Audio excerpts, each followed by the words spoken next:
Googled Sapling, and the first thing that comes up is this link here.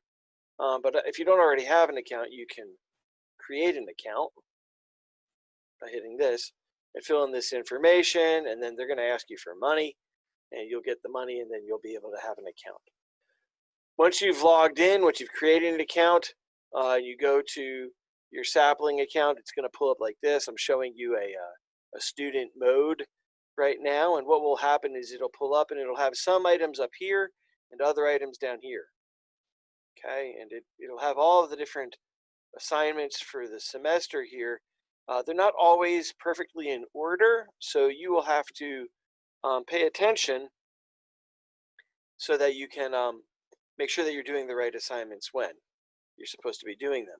So there's a couple of different kinds of assignments on this website. So the first thing that I want you to do is this using the tools of Sapling assignment, and then this math review assignment. These are relatively easy assignments. So it opens up like this, and it has a question.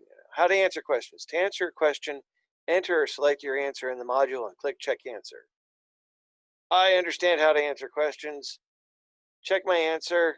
You got it right. Next question. This is just sort of training you how to use this online software package. And so the first, this assignment has 11 questions. This question is about graphs.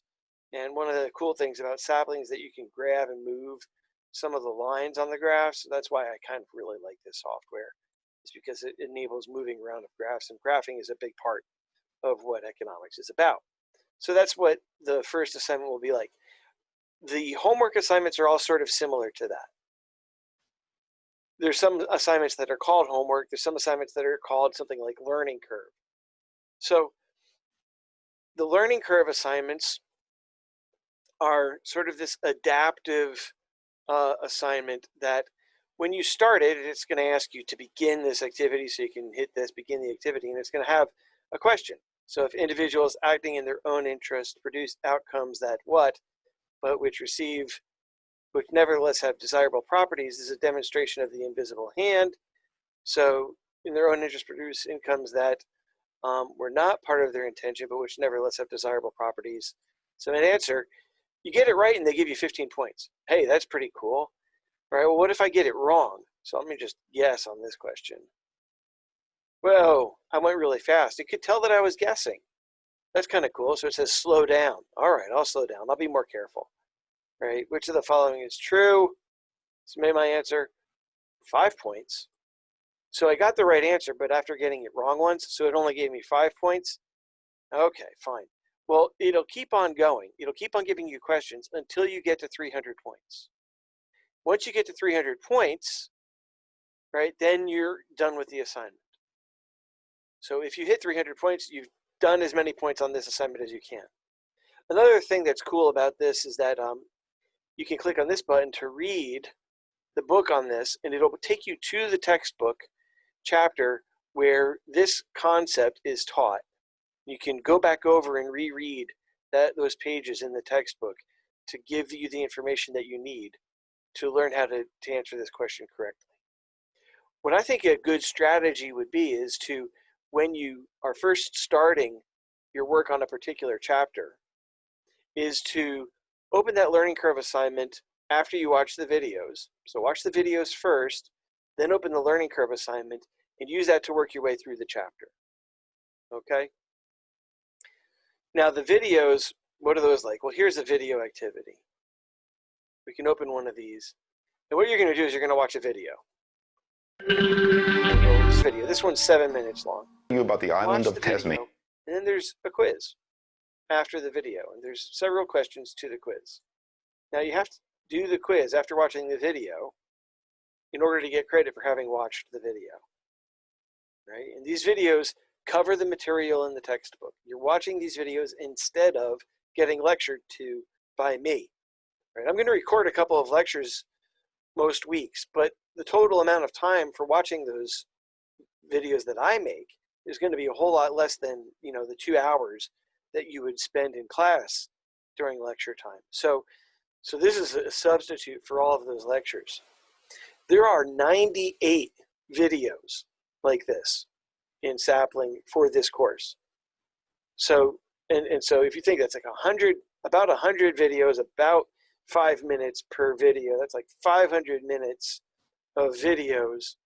It's like 10 hours of videos for the course, which, is that a lot? Is that a little? It's some, right?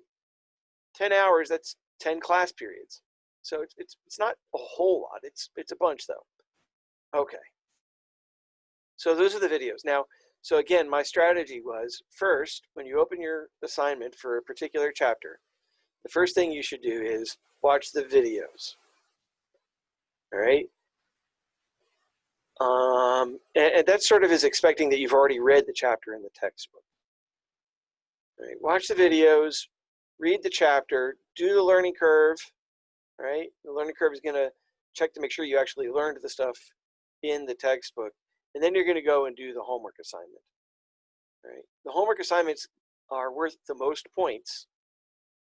Okay? And they also, you also can get them wrong. So with the videos, you can almost always get 100% on the videos. They're pretty easy. The learning curve, you can always get full points on the learning curves, but the homeworks are harder. Right? There's a couple other kinds of assignments on here. One is called an Ask Fred kind of assignment.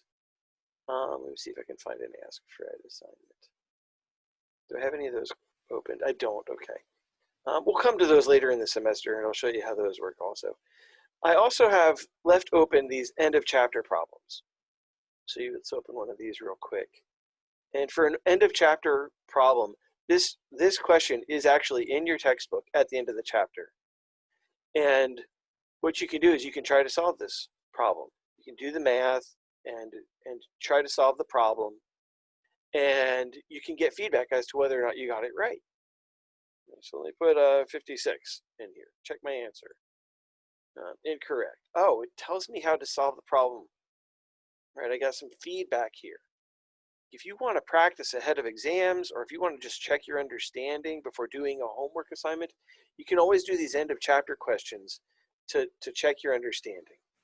Right, so that's available to you as well. So those are the major kinds of assignments here on Sapling that you're going to need to do. All right, and there is a list of all of the assignments that are part of the this software. Okay, usually when you open it up brand new, it's going to take you to the assignments that are coming up due. And these due dates are going to change. I haven't adjusted the due dates yet, but I will soon. So that's pretty much all I've got here. If you have questions, let me know. Okay, thank you.